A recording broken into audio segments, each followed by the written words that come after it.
I'm going to say up front that there are things in this story I cannot tell you. Not because I'm being dramatic about it, but because there are legal constraints that are still active and operational details that don't belong in a public forum, regardless of how much time has passed. If that bothers you, I understand, but the parts I can tell you are enough, probably more than enough. I was a law enforcement officer for 11 years. Federal Task Force, Joint Operation, the specific configuration of which I'll leave vague.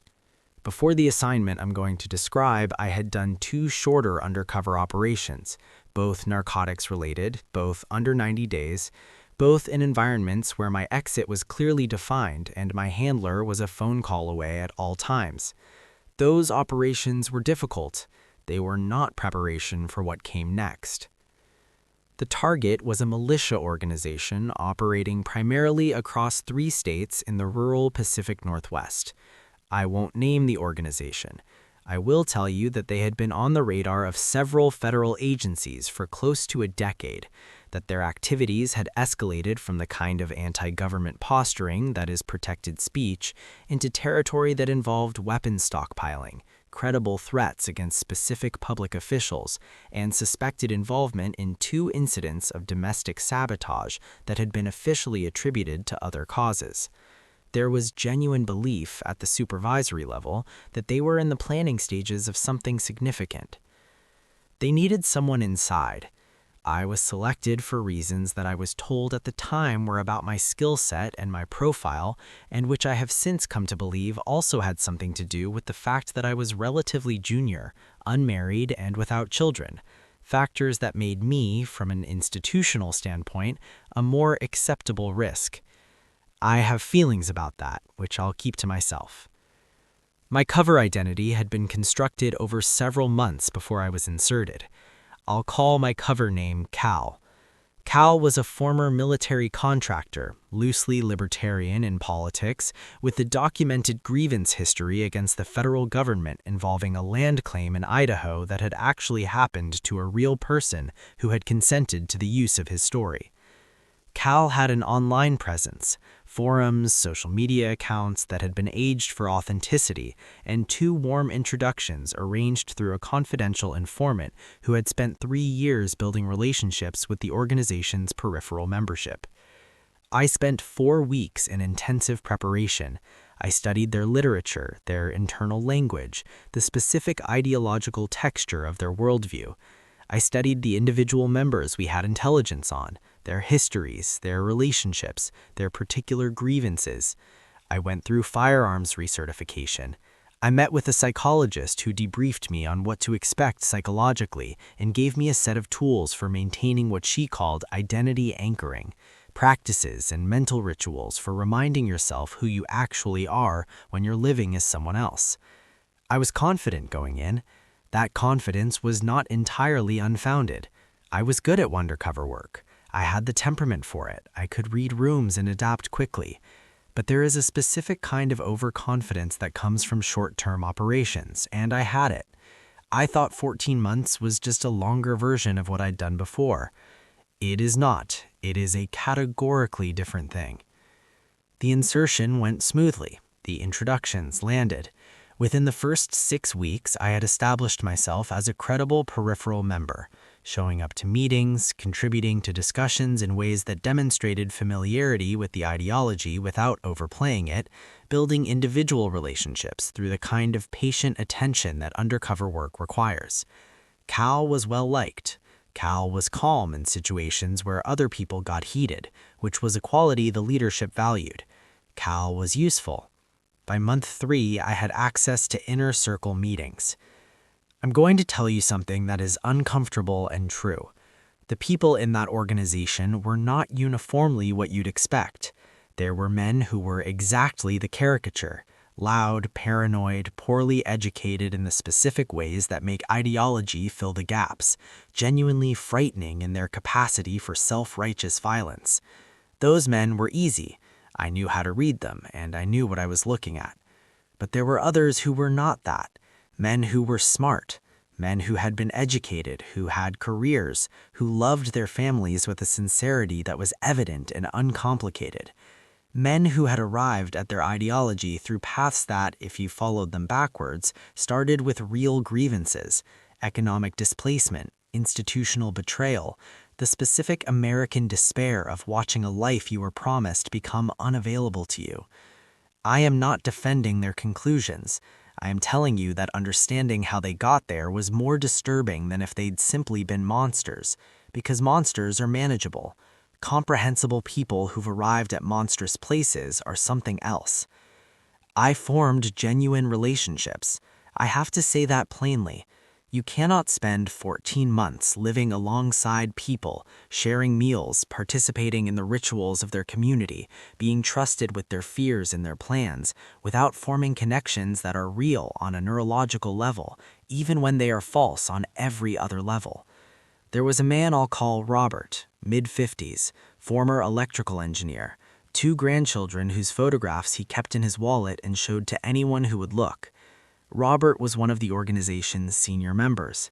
Robert was also, in our intelligence assessment, directly involved in planning one of the sabotage incidents.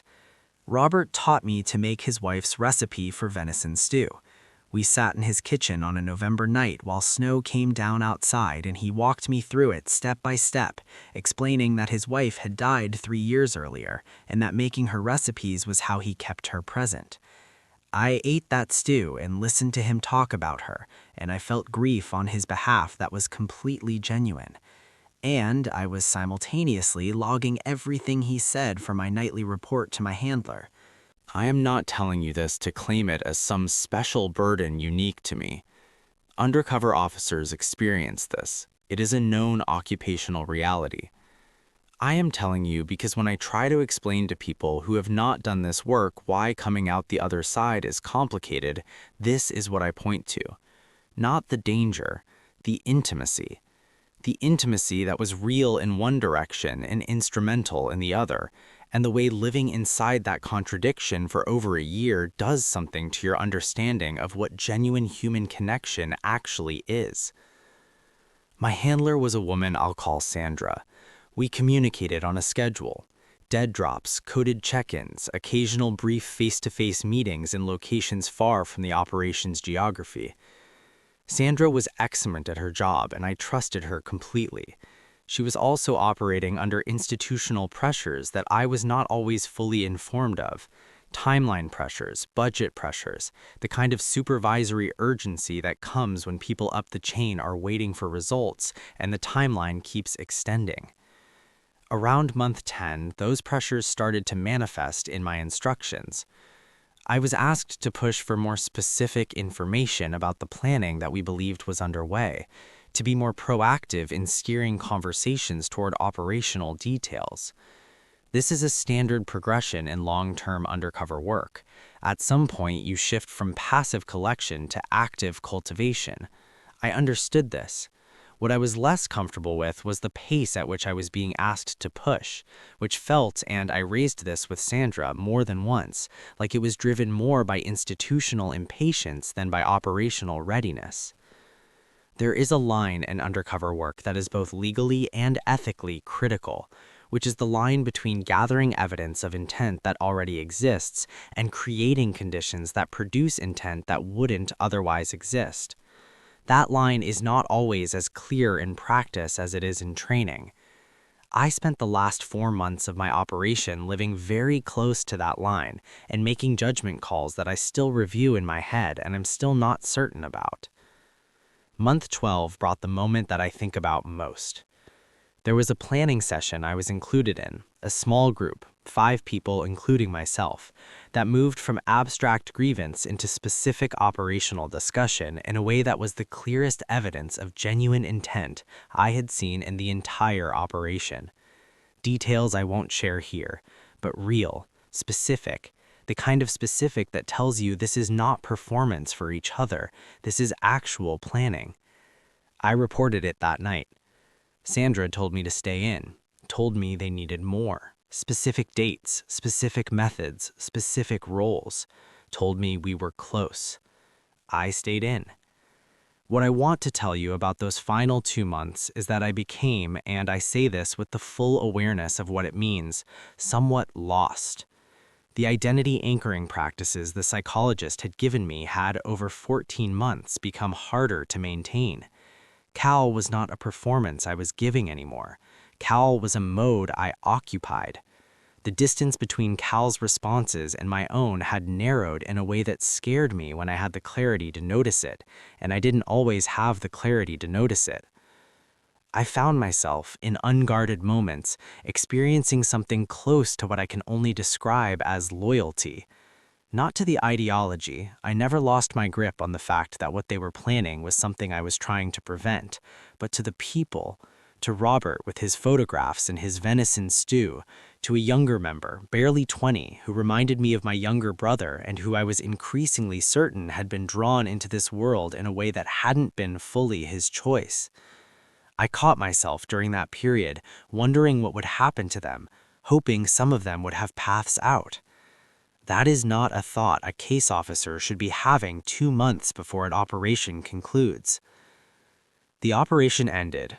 I'll say it concluded successfully in the narrow sense that it produced what it was designed to produce. Arrests were made, charges were filed, the planning that had been underway was disrupted. I am told by people who track these things that what was prevented was serious. I believe them. I hold on to that. I was extracted, debriefed over several days, given a week off and then returned to regular duty, which I now understand was absurdly inadequate and which I was too depleted to push back on at the time. The reassimilation was, I'm searching for the right word. Violent is too strong. Disorienting is too weak. I came home to my apartment, which I had not lived in for 14 months, and I sat in it and felt like I was the one who didn't belong there. I called my brother, and he sounded like someone I had known a long time ago. I went to a grocery store and stood in an aisle for several minutes, unable to decide between 2 brands of pasta, which sounds trivial and was, at the time, genuinely beyond my processing capacity. I was referred to a departmental psychologist. The first 3 sessions were, I'll be honest, mostly performance. I knew the language, I knew what recovery was supposed to look like, and I produced a version of it.